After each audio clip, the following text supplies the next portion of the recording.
I think the presentation which was presented earlier and also the information I was given is a very consistent and a fair assessment of the situation in Uganda, particularly in the four areas of the presentation, revealing the progress achieved, the factors driving this progress, challenges, and what we could possibly learn from. So this paper or my discussion would possibly just emphasize it and bring some few areas where we could cause further discussions. On the employment progress, yes, I do agree that the structural changes seen and the labor productivity could have attributed a lot and caused the diversification both in the non-sectors like agriculture to other sectors, and of course leading to increased incomes.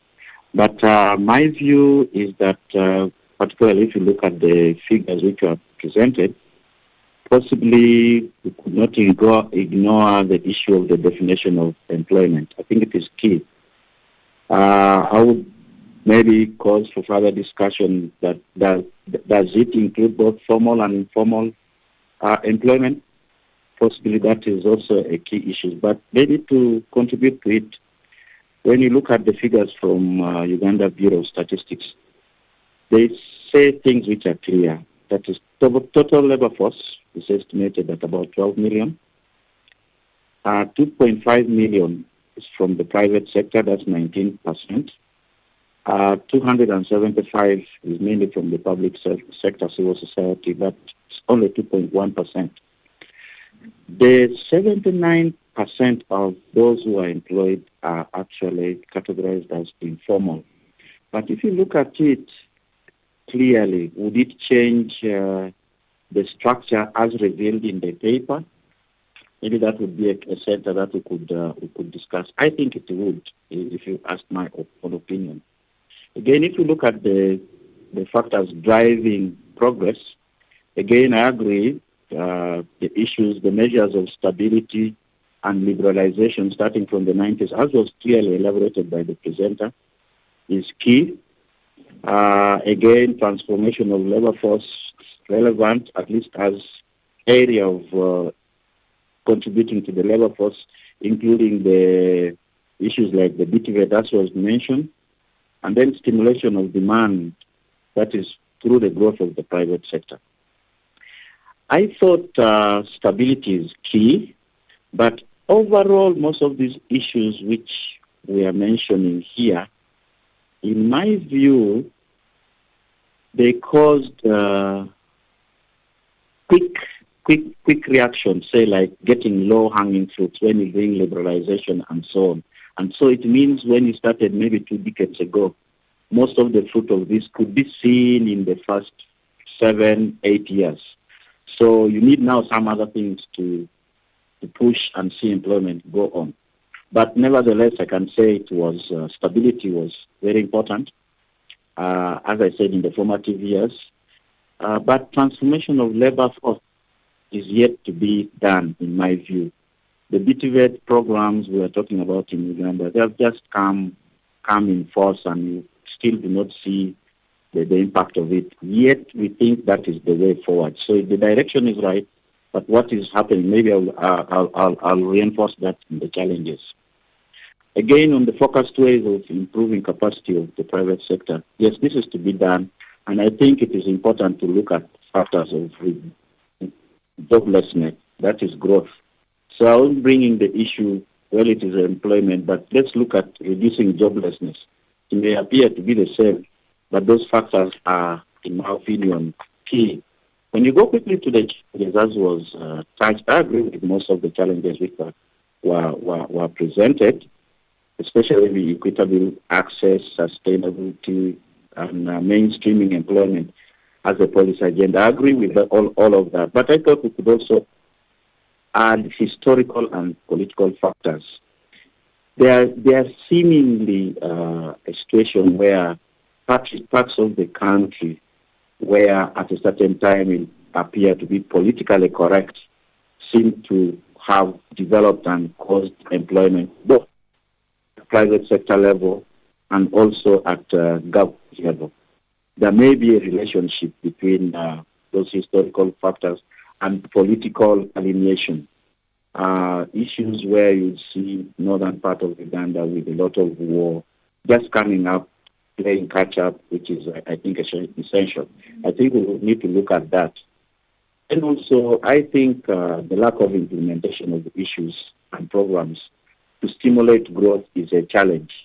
So many policies, example were mentioned, the PTVET is mentioned, but implementation is a challenge. So you see growth stimulated by the private sector becomes a challenge.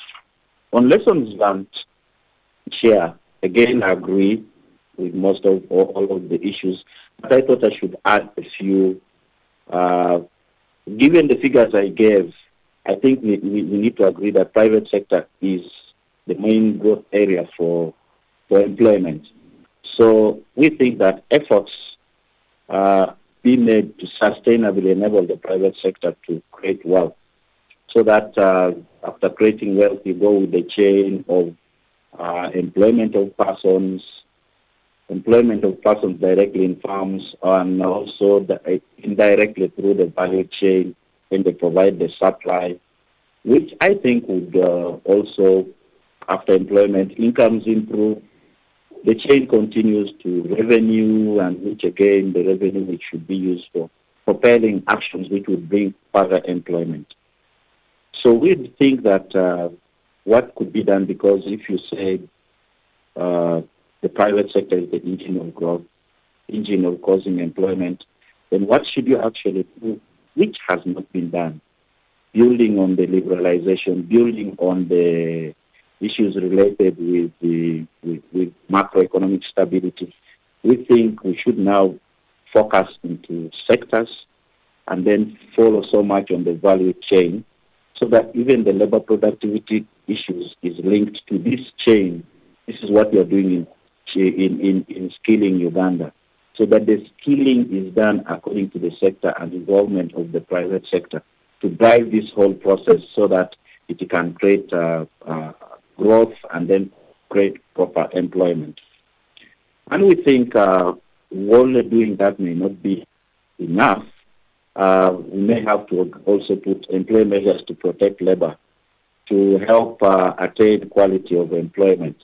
But I emphasize that the chain should bring this one last.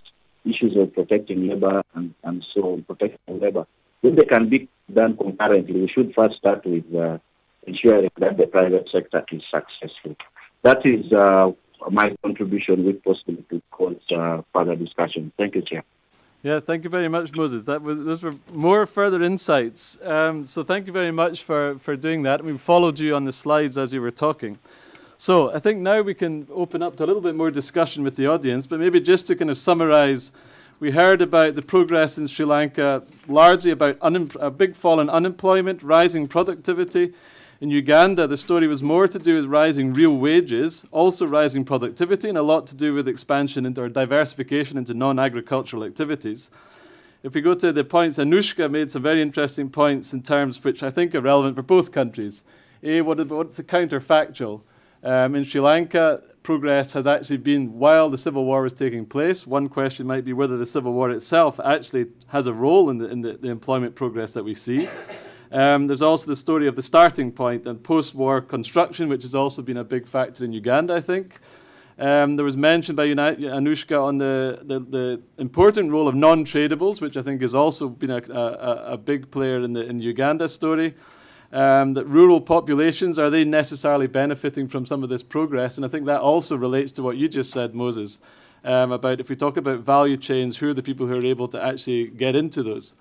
I thought the point about aspirations was very interesting that Anushka made on Sri Lanka. So in fact, it's not about lack of employment for the less skilled, but often for those who are actually qualified. The question about sustainability of the existing sector, so particularly the garment sector, and then both talked about implementation gap and politics. And I think maybe that's an interesting point that we can talk about as well, is that if we are going to say that ultimately these things depend on politics and political interest and political will, what does that then mean in terms of understanding how to have this more sectoral focus that Moses was talking about, and how to focus more specifically on sectors and subsectors where we think better job opportunities are available. So with that, we still have Anushka and Moses online for questions if you want to address questions specifically to them. Also, Professor van der Hoven, who's going to be discussing on the next session, will also come back to you maybe after the first round of questions just to see what some of the first reactions, questions, views, points of clarifications are. So the floor is open to... I'll take 2 or 3 maybe in the first round, and then we'll get some answers. So yes, please. And maybe if you can identify, is there a microphone actually? How does this work? Yes. If you can wait for the microphone and maybe identify yourself for your question. Thank you.